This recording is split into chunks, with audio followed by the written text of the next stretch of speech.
How much financial support should parents provide adult children? Uh-oh.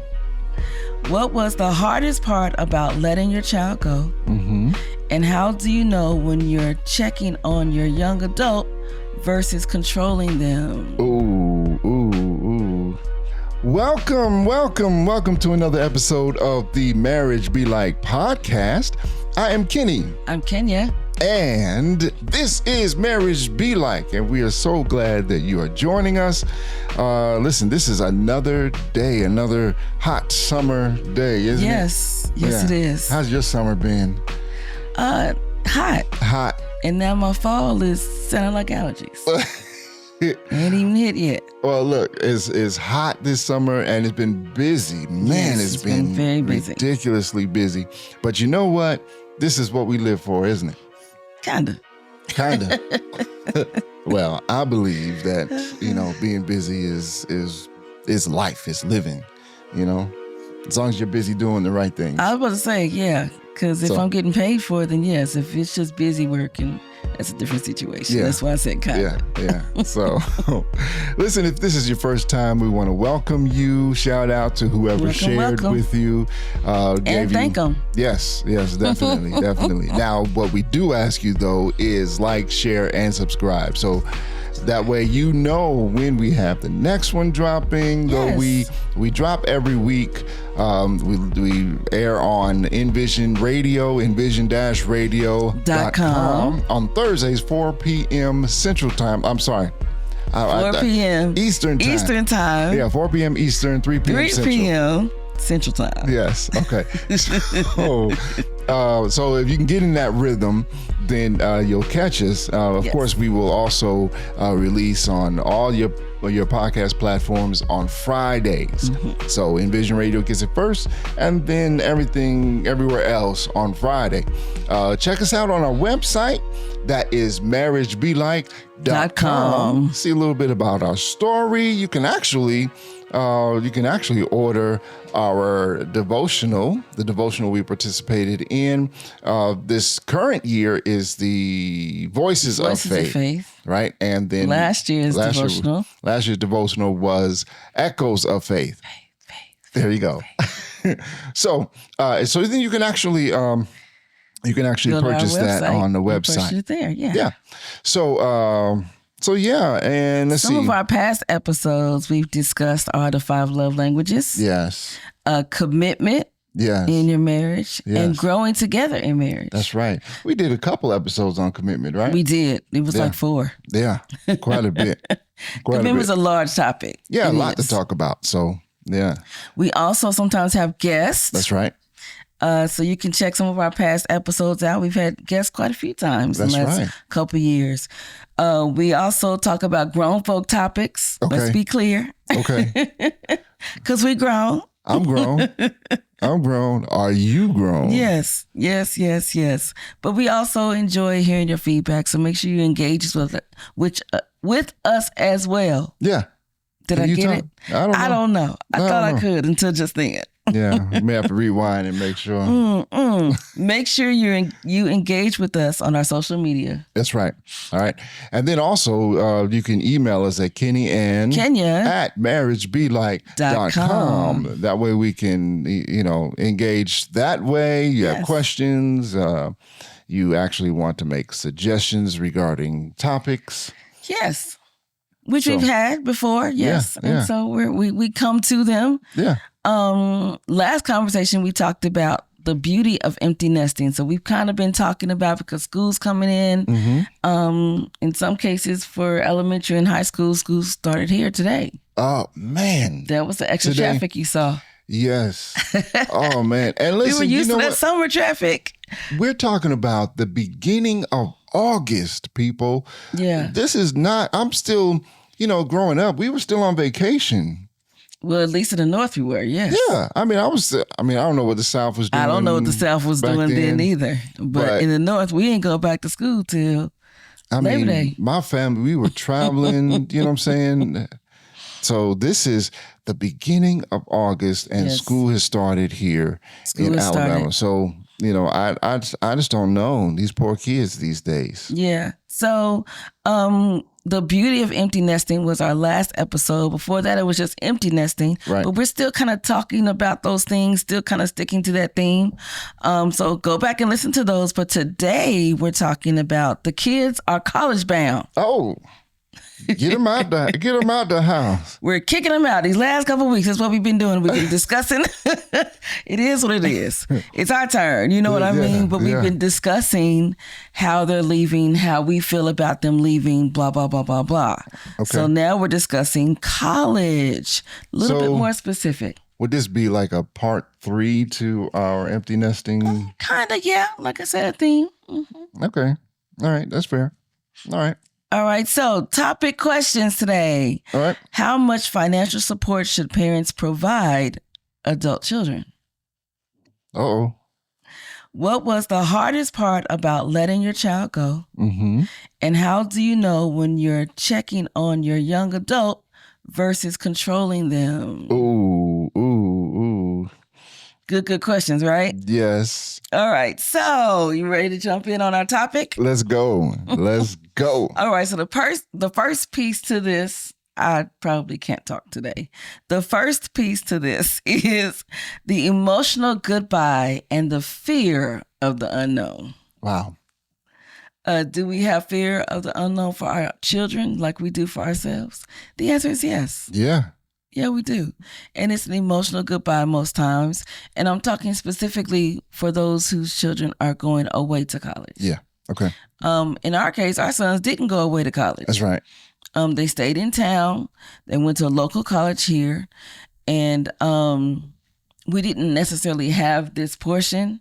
Mm-hmm. But Kenny and I both went away to college out of state. Yes.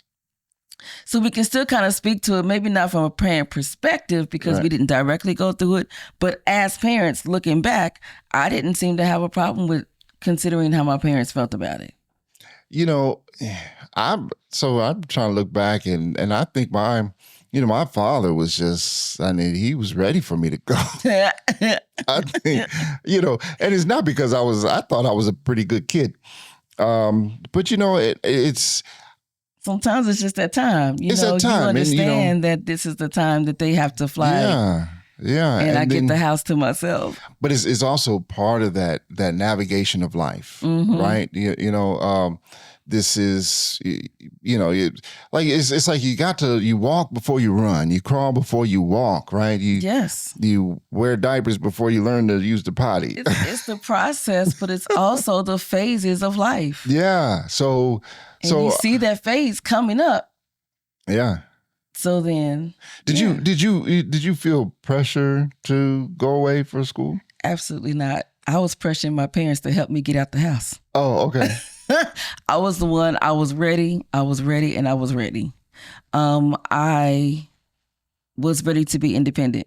I've always been very independent naturally, but I was ready to be more independent, particularly since I was the oldest. Yeah. So I pushed myself to get out the house. Okay. I actually came down. I came 2 states down from Kentucky. Yeah. And I came to college early. I graduated from high school, and 2 weeks later, I was headed to college. Wow. I came for summer school. Oh, okay. Okay, I got you. So I did several courses for the summer and then stayed for my fall year. Okay. So now I was ambitious and ready to go. Yeah, I think, how I perceived the way my father handled that, it was more like, hey, this is what you're supposed to do, and so and I don't know that I experienced a whole lot of pressure outside of how I already felt, so I think we were more or less on the same page. It was time for me to make that move. Yeah. And I was actually pretty anxious about it. So even if there was an unnecessary amount of pressure I didn't feel it because, hey, I'm right there with you, bro. I'm ready to get up out of here. You know what I mean? And again, it's not to say that anything was bad there. you know, I was excited about it. Yeah. Maybe that's what it was. I was just excited. So even if you were pushing me out the door, hey, you can't. Didn't even notice it because I was excited to go. Yeah. You can't force me to do something I'm excited to do. I think you are excited to go into your next phase of life. Yeah. Particularly coming out of high school and coming out of teenage years. Yeah. I was still 17 when I left and went to college. So, but I was early going into college because I didn't turn 18 until like mid of the year of my fall year. Oh, okay, yeah. So I understood that there was some, not that it wasn't time, it was just I'm still your parent and I'm still parenting you. Mm-hmm. But then there was also, that was more my mom. My dad was more like, okay, let's just make sure your financial aid is good. Let's make sure you got everything that you need. Yeah. Oh, wait a minute, you're leaving a little bit earlier. Okay, let's get everything together. Yeah. So that was the thing. And it wasn't until like towards the very end of my high school year, I realized I got accepted into that summer. So we had no time to pull it together. No time, yeah. They accepted me for that summer program the same time they accepted me for the fall. Okay. But it was the end of my senior year. Mm-hmm. So then it was like, okay, rush, let's get it together. So we really never talked about the feelings that anyone had about, they knew I was ready to go. Yeah. Because I talked about it the whole year. And I had friends here, so on and so forth, but I never talked to them about how they felt about me leaving. Mm-hmm. I know my brothers, one brother was like, woohoo, I get your room. And the other brother was like, dog, I'm missing my best friend. So that was hard. Okay. That was hard, but he also needed to come into his own without his sister. Yeah. So I understood that was the process. So yeah, it was so rushed. We never really got to. But once I got to the financial aid part of my freshman year, that's when I felt my dad's feelings like, ugh, so you're leaving me. You know what I mean? Yeah. It was the hug. Okay. It was the hug that said, oh, he's a man of few words, particularly at that time. Right. He talks more now, actually. But at that time, it was just a hug and the, I don't want to let go. Yeah.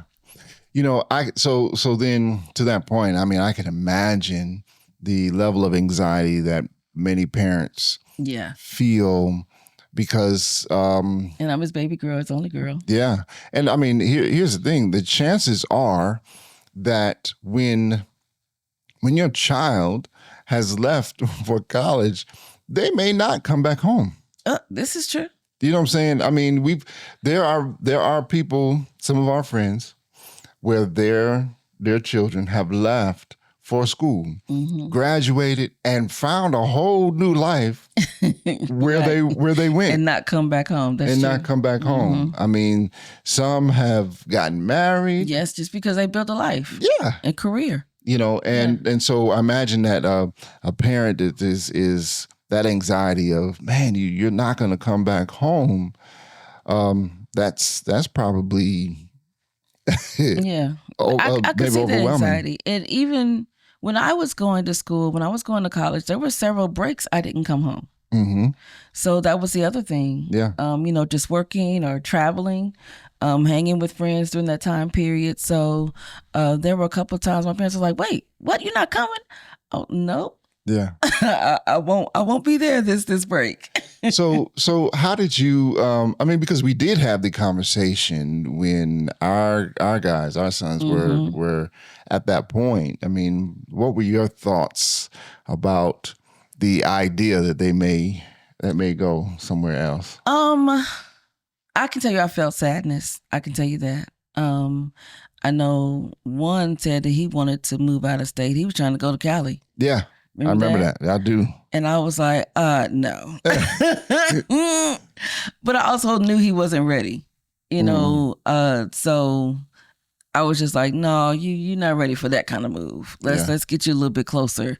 If something goes wrong, we can get to you in a day. Yeah. You know what I mean? Yeah. So, and I don't know about the other one. He never really said that he wanted to go anywhere necessarily. No, I don't. He just knows that his whole life will not be here in Huntsville, Alabama. That's all he really says. Okay. Eventually I'm gonna move. I can't live here my whole life. Right. And I get that. But yeah, so that was pretty much all it was. Yeah. And then the next thing was, okay, well, where will y'all go to college? Right. That would be the next thing. So I didn't necessarily have a lot. I didn't know how the oldest was going to push to go away. And then after a while, it just kind of faded off. And I was like, okay, all right. Yeah. It wasn't a very long conversation, right? I mean, yeah. But I said it for a couple months, and then it just kind of faded. Yeah. I think, I don't know. I kind of feel like I would have been okay if it was a state or two away, you know? Yes, I would have been totally okay with that. And actually, I would have encouraged it, you know? California, I agree. I don't know that California from, going from the East Coast to the West Coast. That's a different life. I think it was, for him, it was probably more curiosity than. Sure. But I can't imagine that fear that someone would feel, a parent would feel, if they go overseas. Yeah. There was or even like missionary work. Yeah. Going over for a year, or being a what's it called, student that. Oh yeah, exchange student. Yeah. Mm-hmm. Yeah.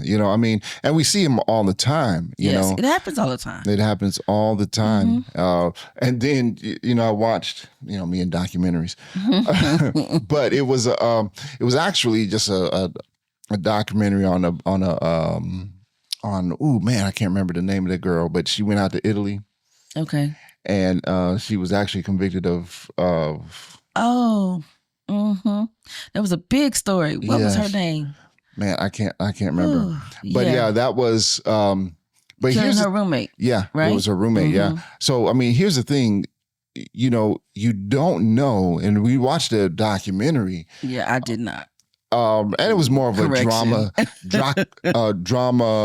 How would you say that? I don't know. A dramatization documentary, but it kind of told a story, and it gives you a perspective that you don't really see, which is she's out there in Italy. She knew the language a little bit, right? Mm-hmm. Her parents come, her mother come, try to visit and try to help, and really could not find any support. Particularly from the law enforcement there and stuff. So then the fears of being helpless in situations like that. That's a really gross example, but true. That doesn't happen all the time, but there are times where people are taken. Yeah. Almost taken. Mm-hmm. Because you don't know the way of the land when you're going there. Yeah. And you may not know anyone going with you. Right. People go on solo hikes all the time across the world. Yeah. But we hear a lot that things happen when they do that. So you have fears of the unknown, but you also have fears of the worst case scenarios. Yeah. Because you don't want that worst case scenario to be happen. Connected to your kid. Yeah. So I think that's it. You also get the loneliness. Yes. Probably. Particularly when you have that close relationship with them. Yes. What else? Maybe some guilt of letting them go, or even guilt of not wanting them to go as far as they may have gone. Regretting letting them go. Right. Yeah. If he wanted to go to Cali and we said, okay, and we finally did let him go, then the guilt of having that happen. Yeah. And kids travel all over the world for college. Yeah. What's another one? There's also excitement. Yeah. Yeah. I know the guys were here. Our sons were here. I was extremely excited for them to experience college. Yes. And be able to be here to help them navigate it, actually. I think for me, that would probably be one of the, I would try my best to lean in on that one. Mm-hmm. Because as far as I'm concerned, I want our sons, or anyone that we have any kind of influence on, to really enjoy life, live life. You know what I'm saying?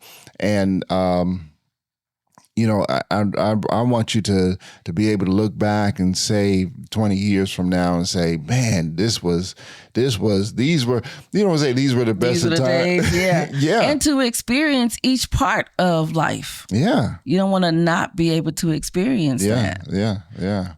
I think another, you know, to kind of give a contrast to that, another emotion that a parent may feel is a sense of rejection. Yeah. You know, because why don't you want to be here with me? Why don't you? Yeah. You know, I mean, so I don't know. Did you feel that way? Did you wonder why Elijah didn't want to be in No. I didn't. I don't know why I didn't. I just knew California wasn't the area that he needed at that particular time. Yeah. But I didn't feel any kind of rejection of, oh, why you want to go so far? Yeah. No. I know we like to travel, so I guess it didn't even faze me. And at that point, we hadn't been to California yet. At that point, that's true. You know, it may have been more of a curiosity, you know, and here's the thing, considering now his, you know, career of choice that he's, you know, trying to build, it makes sense. Right. So, I would have been now I'm cool with it. Yeah. You know what I'm saying? I mean, he's much older. He's grown. Yeah. You know, so you know, I just ask, don't drive from here to there. Just, you know, find a way out. Because there's some folk that do that, right? So anyway. Yeah, I mean, if he were moving, driving is about the only way you're gonna get all your stuff out there. Yeah, you can hire somebody. Go out there and buy it all and it'd be triple the price that you would have paid for it here. You can hire somebody like a truck and have it transferred that way. This is true. Ship it or something, you know. I mean, he would have liked to drive. He got his Route 66. Ain't that what it is? Well, here's the thing. You are not the best long distance driver. No, I'm not. That's why you'd have to go also. Yeah. So then we go to, it would be a whole discussion. But spirited he need help moving in and that kind of thing. I'm just hypothetically. I'm talking about the drive now. That's all I'm talking about is the drive. The drive would be tough, but you can break it up. It's going to take a week. Well. If I got anything to do with it, and we renting an RV and it's going to be a vacation. Oh, that doesn't make any sense. How you going to get the stuff in the RV? I don't know. Again, if we're going to drive, it could be a 2-day trip. People do it all the time. If I'm not doing that, I'm not sitting in the car in the drive because I'm sitting behind the wheel. Me, Kenny Green, is going to sit behind. You won't be the only one. I just don't do long distance all the time. So if as far as me driving, but I can do 4 hours. I can do 6 hours. So take a nap and do another. Out of 48 hours, I would drive 42 because Kenya would drive 6. You'd have to sleep, and then your son would be the other one who could drive. You're so dramatic. Jeez, you wouldn't have to do all that. Okay, say that. That's what you say now. Let's get in the car. Let's go. See what happens. Yeah, we can drive. And then we'll see. And then you'd have to come back and apologize to me on the podcast. Yeah, whatever. That's what would happen, people. He'd be apologizing. Been there, done that. No, you haven't. Ain't never drove to Cali. No, apologizing on the podcast. Check the anatomy of an apology. So, I mean, but here's the thing, right? I mean, we're discussing this, right? But I mean, there's first, if you talk about fears, the fears of the unknown, what's going to happen? Yes. Me, the fear of driving, that's going to be my biggest, driving to California. It won't be so bad. You'll get to see so much of the country. Again, stop and enjoy along the way. RV, because I mean, the RV would have to pull a U-Haul. Well, this will be fine. I'm trying to move on in the topic. You keep saying driving across in RV. As I said, the fear of the unknown, who their friends will be. Yes. That's one fear, whether you're in town for college or whether you're out of town for college. Well, now that's true. Yeah. Because they're now 18, 19, going off and doing their own thing, their friends generally will not be the same. So and here's a perspective here, or an element of this. I probably hadn't given a whole lot of thought of, but I had that same anxiety leaving home. What kind of friends would I have? I did not. I mean, I was excited. When I say anxiety, I'm just talking about the excitement, of making new friends. Really? But you knew people here already. Well, yeah, but when of course, remember your first college, you didn't know anybody? No, I did, because I remember my roommate. That's correct. Y'all went together. So why would you have some fear there? Let me qualify. I want to say fear. It was anxiety. Why? Because whether you qualified or not, you still ain't answer the question. because I didn't know. First off, I get anxiety just to pick up the phone and call you. I mean, come on. That's just me. I mean, it is not you or and you anybody recognized else. It then at 18? I didn't recognize. I recognize it now, thinking back. That's what I'm saying. So, then, I didn't know what kind of friends I was going to have. I didn't know the type of people I was going to meet. And here's the thing: the school that I went to was so culturally diverse that I knew that I had a light switch that had to be turned on all the time. Okay, got you. All right. I guess I get that. I'm glad you explained it and answered the question. Because I didn't have that situation, but probably because I went to an HBCU. Right. And I already knew so many people here anyway. Yeah. Now, if I did that, I probably knew 3 times as many people than you did coming here. But right. I probably wouldn't have felt that way. I would just, it was where I went that, because I would be running into new people Yeah, I was excited to meet new people. Again, I had a lot of friends here, but I was excited still to meet new, because you're talking about thousands of people at a college. Yeah. So many people you can meet. Yeah. And then going to different classes with different people. Yeah. I was excited for that. And I think an element of this that cannot be ignored is how parents help the child navigate that. Yes. Yeah. You get to and I imagine you don't want your child going to college and meeting some knucklehead. Right. And then they suddenly have different thoughts and things that are against how you raised them, or even, Absolutely.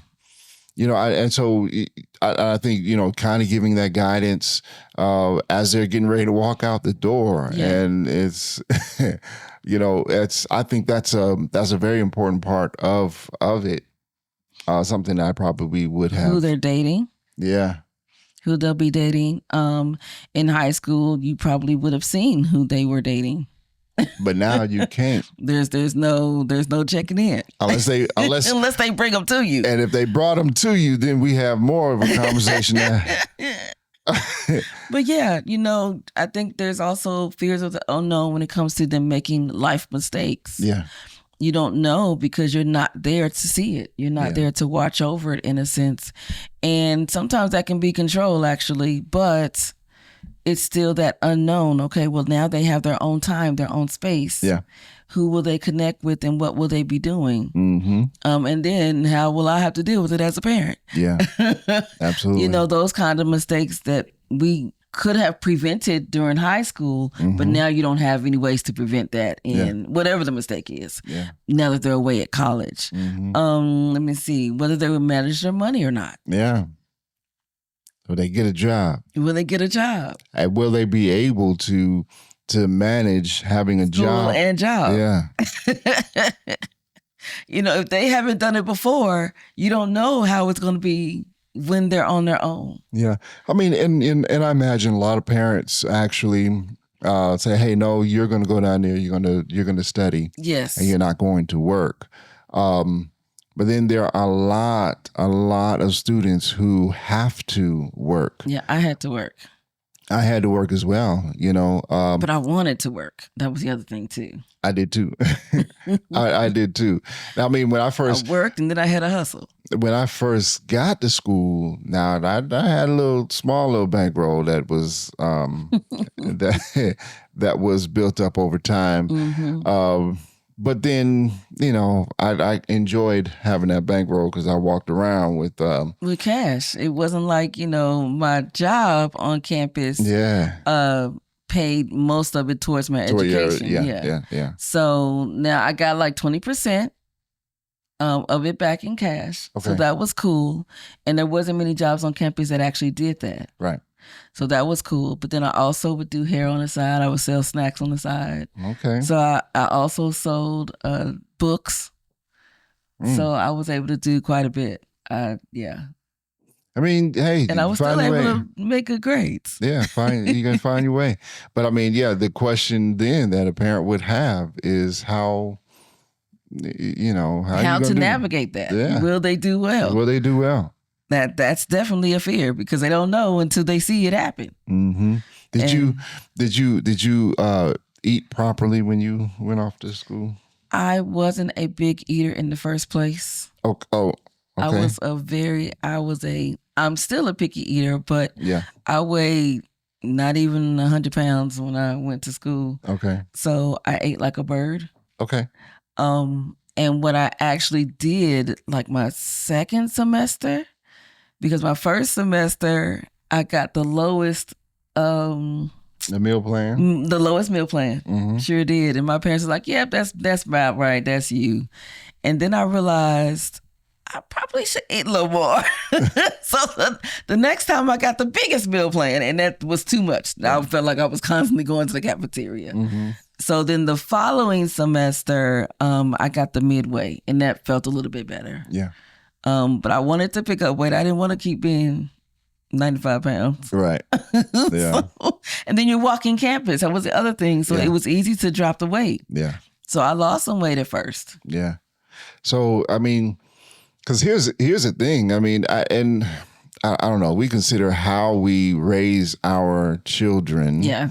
Right. And all that we do for them. Mm-hmm. At what point do we have a level of confidence that they know how to feed themselves? Yeah. Do their own laundry. You know what I'm saying? I had a hard time getting up for breakfast. Okay. I'm not a morning person, so I would miss prep. Never have been. Still not. You ain't got to be that close that quick. No, because you're not. What? It's just... But so my issue was I paid for this newest meal plan for more meals so I could pick up weight, and then I couldn't keep up with it. Yeah. So I would miss breakfast all the time. Then I would have my friends, my roommate, hey, remember to wake me up so I can go eat. That kind of thing. Yeah. So I had to remind myself to do that. I was a decent eater. I was a vegetarian, but I just didn't eat enough, I think is what my issue was. Okay. All right. So, it's another thing to navigate. Yeah. What about you? Did you eat your meals? Oh, I did. You ate well? I did. And you made all the meals in the cafeteria? Yeah, because it was available. Here's the thing. I didn't have to cook. This is true. Because even when I was home, there were meals that I would cook. And if I wanted something, I'd have to cook it. So now I don't have to cook and I can eat as much as I want. And they had this nice place at the cafeteria where I went to, was pretty decent. And there was quite a bit there. And that's because it was so culturally diverse. Maybe. They had to have a little bit of everything. And I'm trying to remember how they did. I don't remember how they did the meals, but I kind of felt like that there was really no cap or limit or anything. Like you were talking about having a small meal plan that you could only eat so many. Right. No, I just you would check off when you go so that it would count. And they gave us a card, and I just charge it. And then I take stuff back to my room and put in my little refrigerator, my little Frigidaire. Yeah. and yeah. We weren't supposed to, but I did anyway. Well, I mean, yeah, well. Okay, so eating properly, what about just generally making good choices? Because we talked about kids making mistakes. Yeah. But do you know, the other piece to it is if they make good choices now or while they were at home or while they were in high school, would they still do that in college? Yeah, yeah. So that's the other side of that fear. It's not just about making mistakes. It's will they continue to do the things that they have been doing? There's something I've thought about when it comes down to learning. I don't know that you have learned something until you have to be on your own. Until you have to act on it. Until the decision is actually yours. Yeah. You actually made the decision to do this. Yeah. So then we can teach our children and and then we see glimpses of maturity in them before they go in the way they should go. Right. But crossing your fingers that that's going to stick. Praying to Jesus, okay, Lord, please. Yeah. Because you really want them in the midst of the situations to be like, oh, this is what they're talking about. Yes.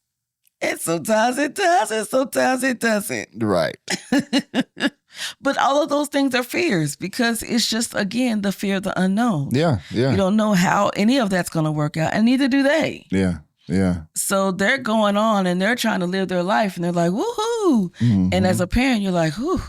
Yeah. It's a little bit different, Yeah. The other thing is, will they call you when they need help?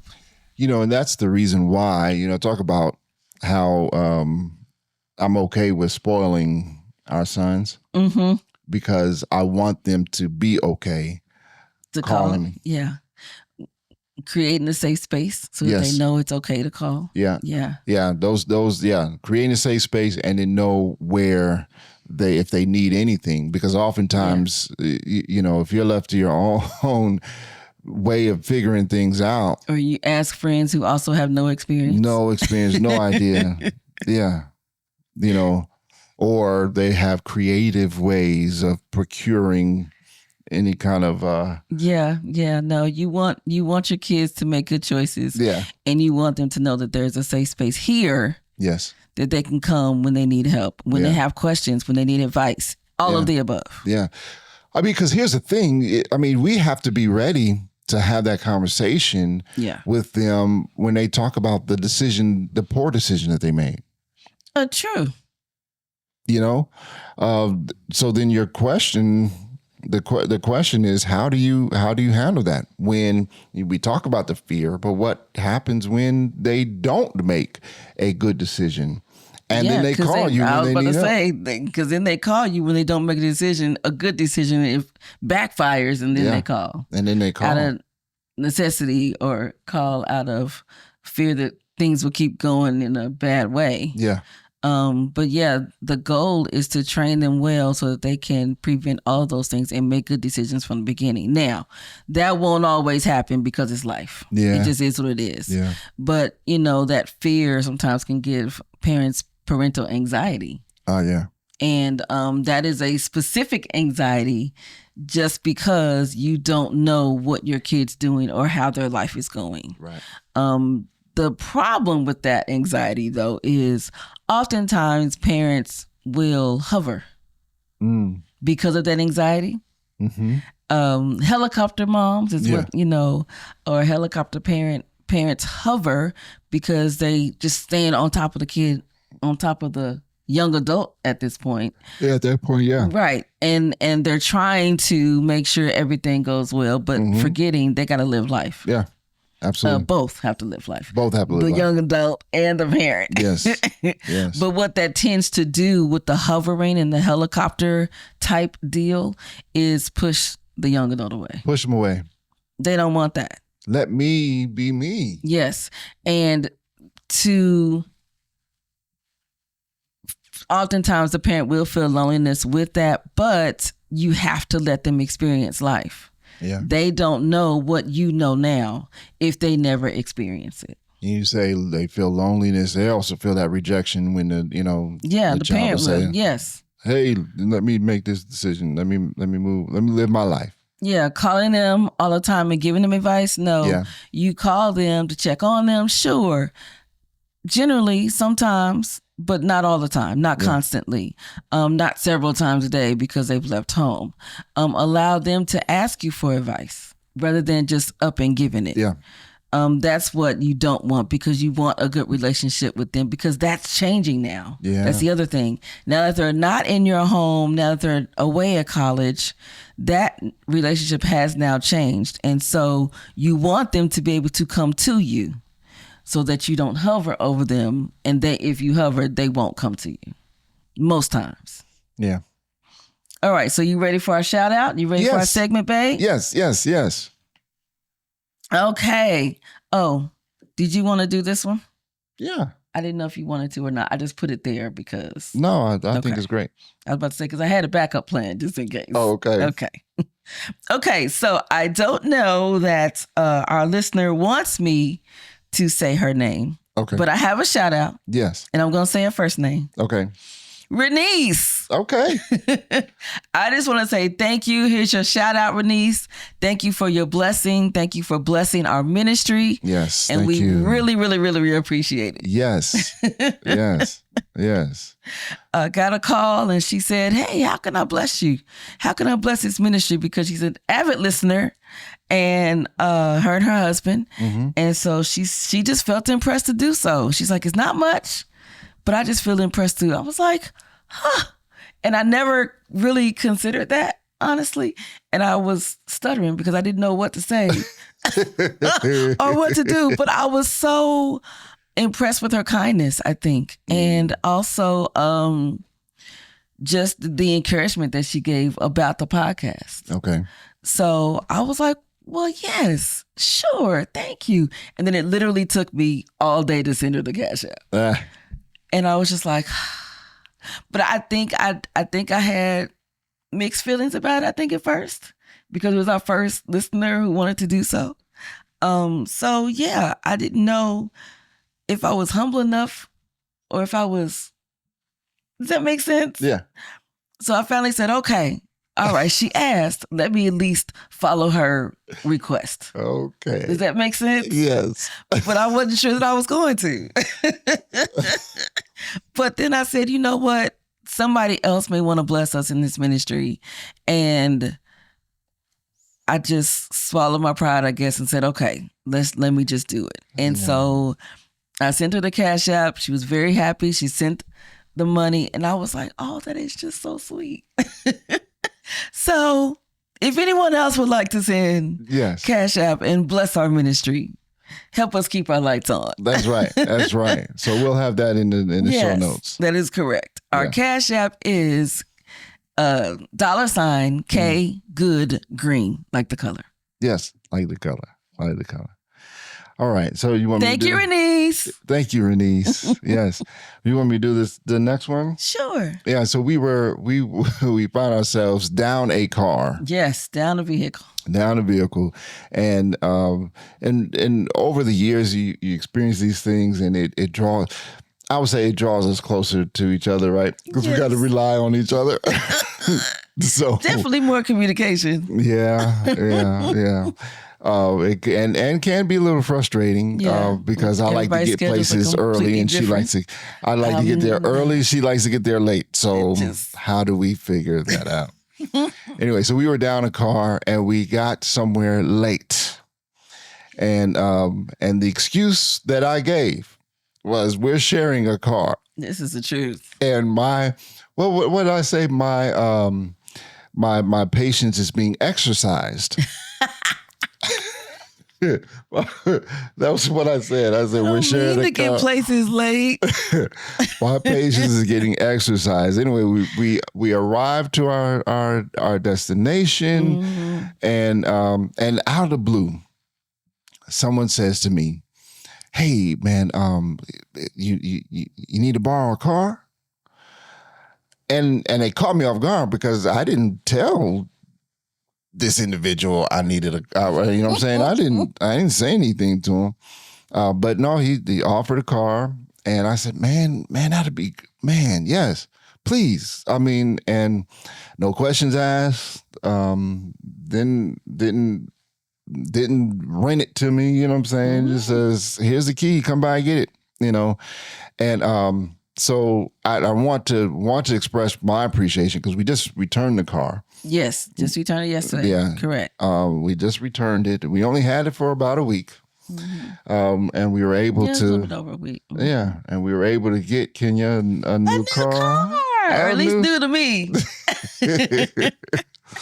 I'm so excited. I'm so happy with it. So shout out to Pastor Ruff for being so kind. Yes. So I returned it to him. He was on a few episodes ago. Yes. I returned the car with a full tank of gas. Yes. You know, so anyway.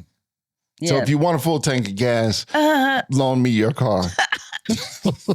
But no, it really came in. It really worked out, and actually for a couple days we had 5 cars in the driveway. I know. And so, and Kenya said to me, you said to me last night, you know what? It actually worked out to have 5 cars. We kind of needed it at one point. Yeah, but you know that's a bit much. Yeah, I mean it might be. It was hard to park them. One, I was on the street. On the street all the time. But also, you know, I was just so impressed that he was willing to do that. I mean, he acted like it was nothing. Yeah. But he didn't have to. No, he didn't have to. You know, as a pastor, he didn't have to do anything. As a person, yeah. But I felt even more proud. I respect him even more because he was able to do that for us. I mean, and it was just like, hey, you need to borrow a car. And you know, I mean, it was like that. Kenny was able to get everywhere he wanted to on time. On time. No fussing and fighting between us. No, his patience weren't tested anymore. That's right. Yeah, Pastor Ruff, you did a good thing for us. Yes. Appreciate it. Saved our marriage. yes. So you know, anyway, but no, I'm just and you know, and in the whole. Overall, you know, just grateful for that. Also, to be able to, you know, to be able to get you a car, one that you actually were able to take your time to search out and find the one you wanted. Yes. So we got you what you wanted. Thank you, babe. I appreciate my car. Yeah. I appreciate you. Yeah. I love my car. Now you can get places as late as you want. And I can go wherever I want, whenever I want. Yeah. I don't have to ask nobody, can y'all take me? As late as you want. That's not true. Again, I don't mean to be late. It's just my attention just be everywhere. Okay. Okay, so let's get back to topic. This time we're talking about the finances. Oh, wow. Of sending your kids to college. Yeah. Okay, so the first thing that I think of is tuition. Yeah. Oh, that's going to be your biggest cost unless they get scholarships. Right. But then your next biggest cost is going to be books. Books and housing. Yeah. You know, because dorms cost. Yeah. And these are separate fees. You know, scholarships don't cover all of those things. You know, to speak to the cost of books. Mm-hmm. All right. I remember I studied accounting. Yes. And I had taken an accounting job, and I went to the Huntsville Public Library, and I borrowed a book, an accounting textbook. And so I kind of wanted to refresh myself on a couple things, and I didn't return that book on time, right? And I might have had it for a good while. And the library sent me a notice and says, hey, return the book and pay this fine, or we can put you to jail. I thought, wow, come on, give me a break. It's a book. Right? It's a book. And I got pulled over for whatever reason, and sure enough, had a warrant for my arrest. And for a library book. For a library. I spent a whole 24. I mean, a good hard 24 hours should have returned it in prison. In prison, really? You are so dramatic. Hey, that was hard time, man. That was it was hard time because it was a library book. It was so yeah.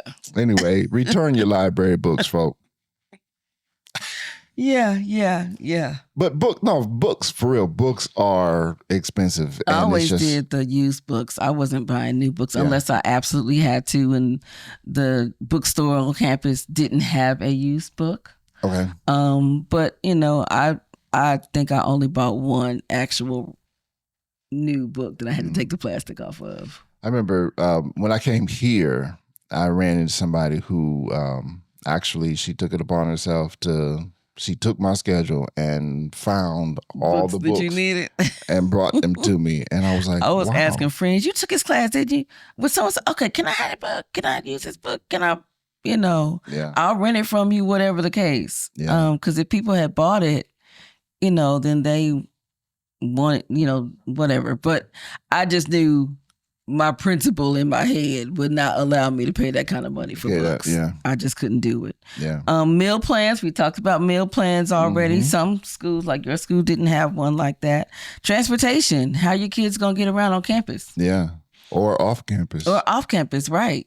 If they need some toothpaste, where they gonna get it from? Right. Sometimes the stores may not have it on campus or so on and so forth. At the time that I was in college, there was no bus system here. Mm-hmm. So if we wanted to go somewhere, we was walking. Yeah. Or you was catching a ride with an upperclassman who had a car. Yeah. So those kind of things are what about technology? Yeah. Learning and navigating those things, learning new things. Traveling on breaks. Coming home. Yeah. I remember one year I returned to school from a weekend break and I could not find anyone to pick me up from the train station. I was going to a school called Columbia Union College. It was in Tacoma Park, Maryland. Mm-hmm. And I took a train into DC. You said it's so sad. What? Tacoma Park, Maryland. Because I was trying to think. I was trying to make sure I was saying it right. It was in Tacoma Park. Okay.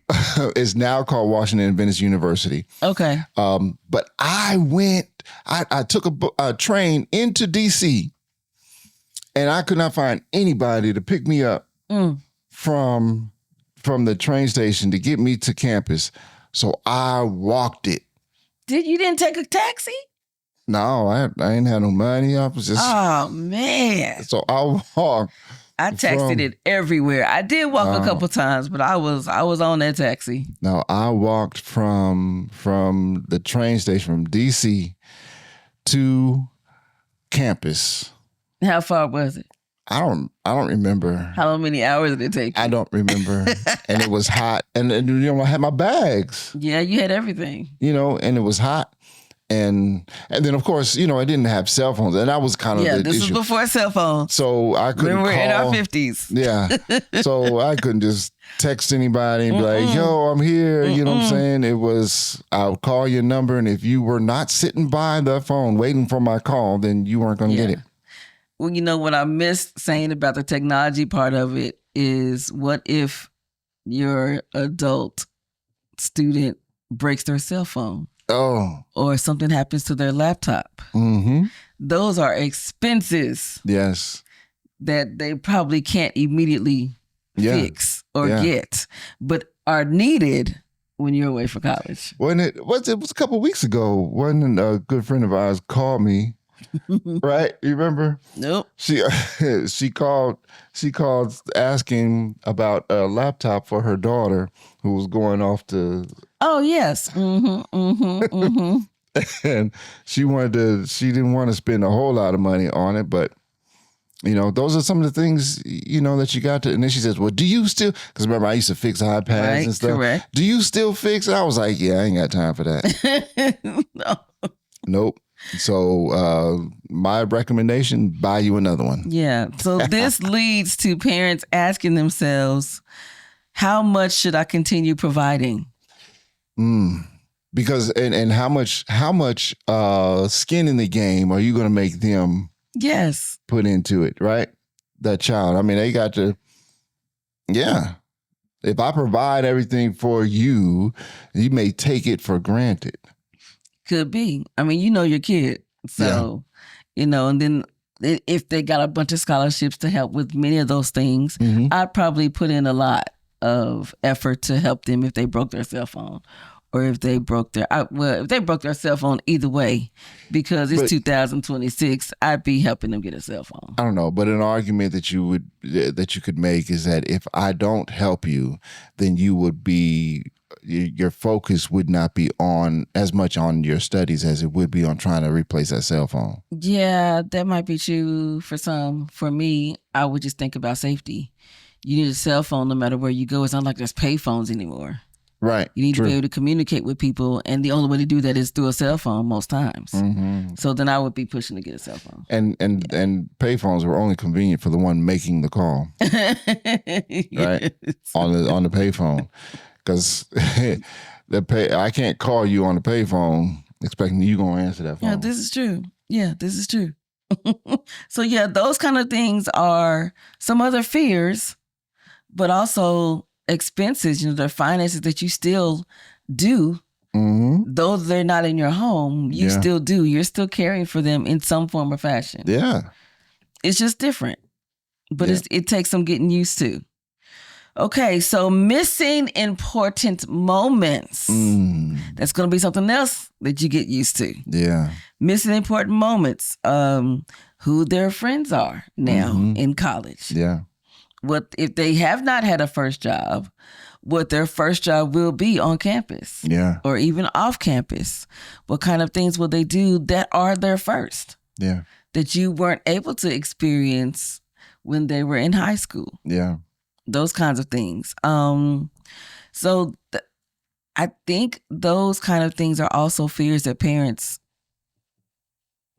wish they could be around for, right? And hope their young adults call and talk to them about. Yeah, no, I feel that way. I mean, I believe that I want to be the one that can help talk you through situations like that. Like bad days and that kind of thing. Even when you're in college and you're taking tests, they weigh really heavy. Yeah. It's still very different from high school. Yeah. And being able to score high, or if you're bombing, as a parent, I want to know either way. If you're scoring high, I want to be able to celebrate you. Right. If you're bombing, I want to know what's happening and what we can do to help so that doesn't happen again. Yeah. So those are some of the things that, it's still missing that time period. And to know what's going on, your child has to call. That's right. That's right. So yes, that's going to be interesting. What about things like we talked about personal victories, serious relationships? Yeah. College is when a lot of those things happen. If you hadn't already had one in high school, if you haven't already fallen in love, college tends to be the time. Oftentimes, you meet your mate in college. Listen, it's amazing. You ever look back at your college years, seen some of the couples that were there when you were there, and now 30 years later, they are still together. Yes, those people. I find it so amazing. That is amazing. Yes, that's great, and I think that's another thing that parents think about because they know that that's that time period. Yeah. So life may not ever be the same. May not ever be the same. They could go and they could find their mate. They could get married. They can have kids, all while in college. Yeah, yeah. I know most of my friends, we pretty much waited till the end of college before we married. But there were a few that got married while we were there at Oakwood. There were some, and many of them are still together to this day. Yeah. So oftentimes you do find your mate. I would dare say I was looking for one while I was there. I was excited to get into, I couldn't date really when I was in high school. Okay. So that was, my parents put limits there. So to be free and date on my own and choose who I wanted to choose and have an actual relationship is what I was really excited for as well. Yeah. Okay. All right. So let's see. Oh my goodness, we're almost to the end of the podcast, babe. Yeah. I'm just talking and going. Okay, how do you know when you're checking on your young adult versus when you're controlling them? I don't have an answer. It's a thought question. Yeah. So rhetorical. So I mean, here's the thing, and I think some things to consider. Yeah. Right. How do I respond when their response or their reaction is not what I expected? You know? Yeah. If I call and I say, hey, how's this going?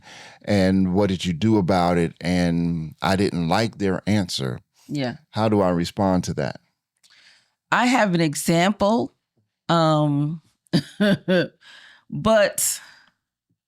I think I'll give the example first. So my son and I were talking, and in this conversation, he was telling me about something that was going on in his life, but he didn't want to give me any details. Okay.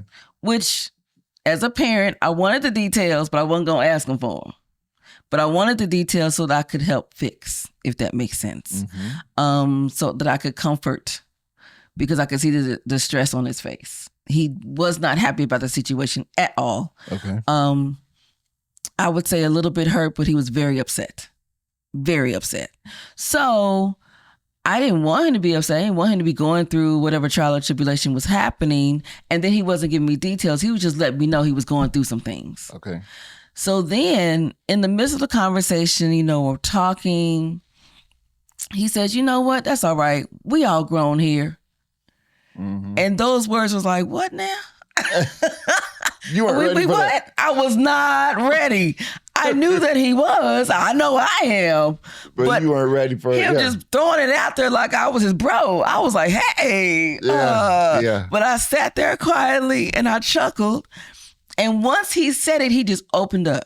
The vulnerability just came flowing out. I got more details than what I wanted. And I was like, okay, hey, wait a minute. Right. But then it was a lot of emotions going on, because I was like, okay, what do I say? Where do I parent? And then I said, wait a minute, I don't parent here. He already told me we was all grown. And because of that, he opened up and became more vulnerable. So I don't parent here. And so there was a lot of conversation happening in my head. So then I was like, okay, actually, I'm a friend in this situation. This is what I have to do in order to help him get through, if he wants to, or wait till he asked me my advice. Yeah. By the time he was done giving me the details, he actually did ask my advice. So I was very happy that I sat there quietly. I was very happy that I gave a presentation of a friendship, because I didn't know how that conversation would go otherwise. Yeah. Or if we'd ever have those conversations again if I went into parent mode. So I was really happy that my responses were what they were. And the next couple days, he talked to me more about different situations.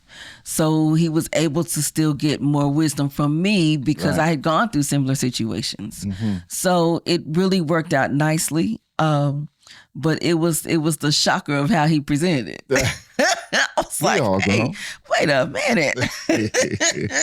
But yeah, I think so. To your point, it's how you respond to it. Yes.